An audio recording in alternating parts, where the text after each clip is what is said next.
அனைவருக்கும் வணக்கம். என் லைஃப்பில் இந்த மாதிரி ஒரு பெயின்ஃபுல்லான ஒரு சுச்சுவேஷனை நான் ஃபேஸ் பண்ணதே கிடையாது. மனசு முழுக்க வலி வலி மட்டும்தான்.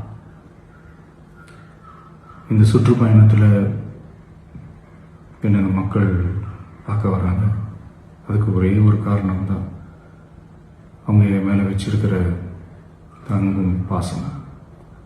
அந்த அன்புக்கும் பாசத்துக்கும் நான் எப்பவும் கடமைப்பட்டிருக்கிறேன். அதனால தான் இந்த சுற்றுப்பயணத்தில் மற்ற எல்லா விஷயங்களையும் தாண்டி மக்களுடைய சேஃப்டி, அதில் எந்த காம்ப்ரமைஸும் பண்ணிடக்கூடாதுன்றதுக்காக தான் அது என் மனசில் ரொம்ப ஆழமாக இருக்கும் அந்த எண்ணம். அதனால தான் இந்த அரசியல் காரணங்கள் எல்லாத்தையும் தவிர்த்துட்டு ஒதுக்கி வச்சுட்டு மக்களுடைய சேஃப்டி மட்டும் மைண்டில் வச்சுக்கிட்டு அதுக்கான இடங்களை சூஸ் பண்ணுறது, அதுக்கான இடங்களை பார்த்து பெர்மிஷன் கேட்கறது, போலீஸ் டிபார்ட்மெண்ட்டில் அதை ரிக்வெஸ்ட் பண்ணி கேட்போம். ஆனால்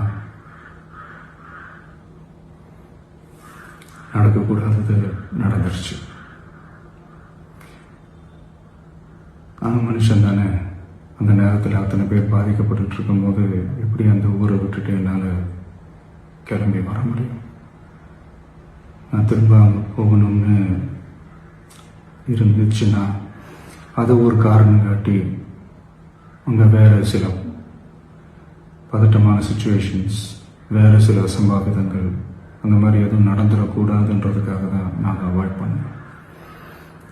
இந்த நேரத்தில் சொந்தங்களை இழந்து தவிக்கிற அத்தனை குடும்பங்களுக்கும் என்னுடைய ஆழ்ந்த இரங்கலை தெரிவிச்சுக்கிறேன். எனக்கு தெரியும், என்ன சொன்னாலும் இது ஈடையாகாதுன்னு எனக்கு தெரியும்.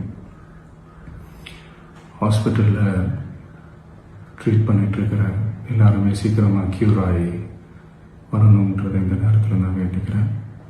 கூடிய சீக்கிரமே உங்கள் எல்லாரையும் நான் சந்திக்கிறேன். இந்த நேரத்தில் எங்களுடைய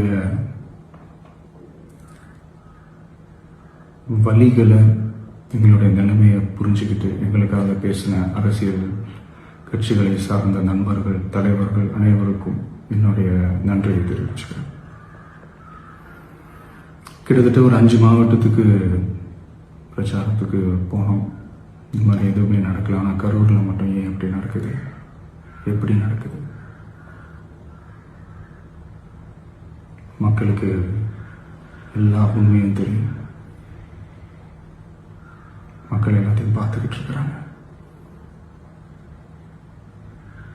கரூரை சேர்ந்த அந்த மக்கள் அந்த உண்மையெல்லாம் வெளியில் சொல்லும்போது எனக்கு கடவுளே நேரில் வந்து இறங்கி அந்த உண்மைகள்லாம் சொல்கிற மாதிரி எனக்கு தோணுச்சு.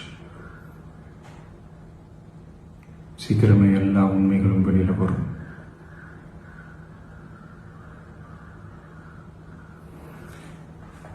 எங்களுக்கு தரப்பட்ட இடத்துல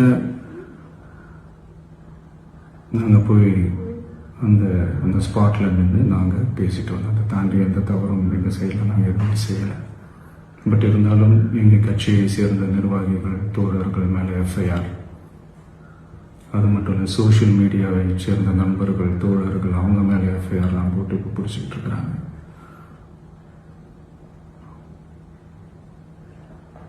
சிஎம் சார், உங்களுக்கு ஏதாவது இந்த பழி வாங்கணும் அப்படின்ற எண்ணம் ஏதாவது இருந்துச்சுன்னா என்ன வேணாலும் பண்ணுங்க. அவங்க மேலே கை வைக்காதீங்க. நான் ஒன்று வீட்டில் இருப்பேன், இல்லை நான் ஆஃபீஸில் இருப்பேன்.